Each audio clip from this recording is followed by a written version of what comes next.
My opponent has a plan that I call the Trump's sales tax, which would be a 20% tax on everyday goods that you rely on to get through the month. That's an incorrect statement. She knows that.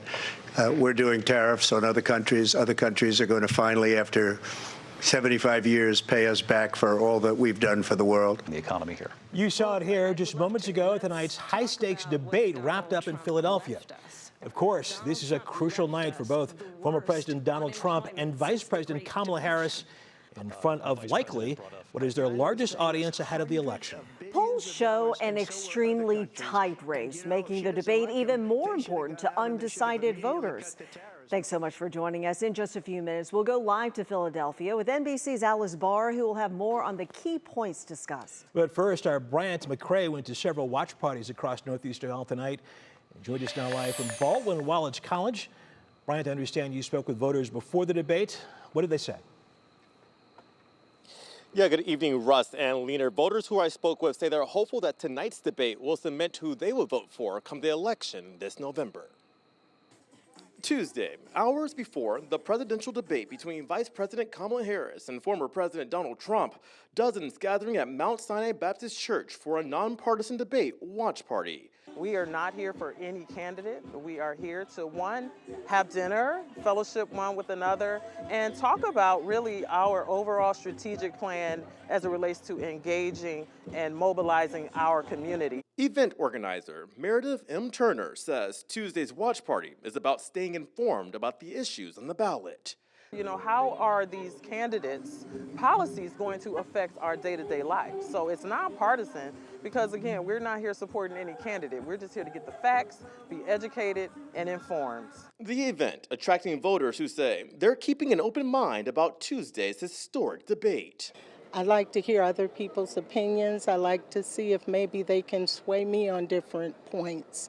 And just across town in Cleveland's Gordon Square neighborhood, Democrats of Cuyahoga County hosting their watch party, looking for a sweeping victory from Harris. Finally have a woman who is more than qualified to fight for democracy, so on the main stage. And so we've been waiting for this time to really see a real presidential debate between the two of them, and now it's time. According to a national poll, more than half of young Americans say they will definitely be voting in the presidential election this fall, many of them being 18 to 29-year-olds. They just kind of want normal, and that's what Trump gives them, I guess is the best way to put it. Sam Jackson, who says he's a conservative Republican, is hoping for an organized debate. Hopefully it remains civil, and it's just kind of like presidential debates have been in the past. Now, Lena, this might be the first and only debate between the two candidates until voters can hit the polls this November. Lena? Brian McCrae reporting live for us. Thank you.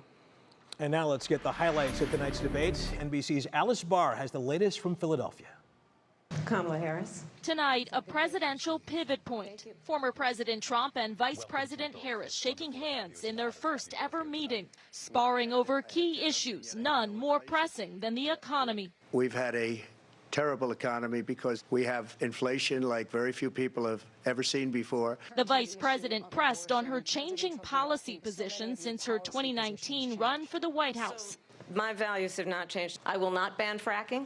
I have not banned fracking as Vice President of the United States. The former president pushing back on his legal troubles and on accepting the election results. I probably took a bullet to the head because of the things that they say about me.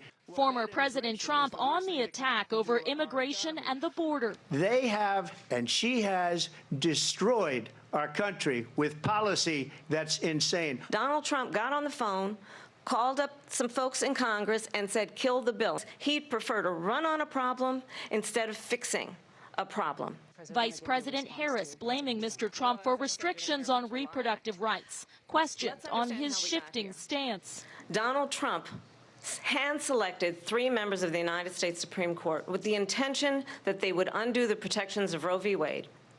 And they did exactly as he intended. The gloves coming off tonight. Well, I think this is so rich, coming from someone who has been prosecuted. She's destroying this country, and if she becomes president, this country doesn't have a chance of success. In a debate that could reshape the race for the White House. The nominees also sparred over foreign policy, with former President Trump arguing that he could negotiate from a position of strength to end conflicts, including in Ukraine.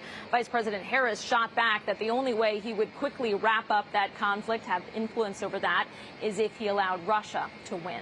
Russ? NBC's Alice Barr in Philadelphia. Thank you. If you missed tonight's debate, don't worry. You can find complete coverage on our website right now, WKYC.com, as well as the free news app.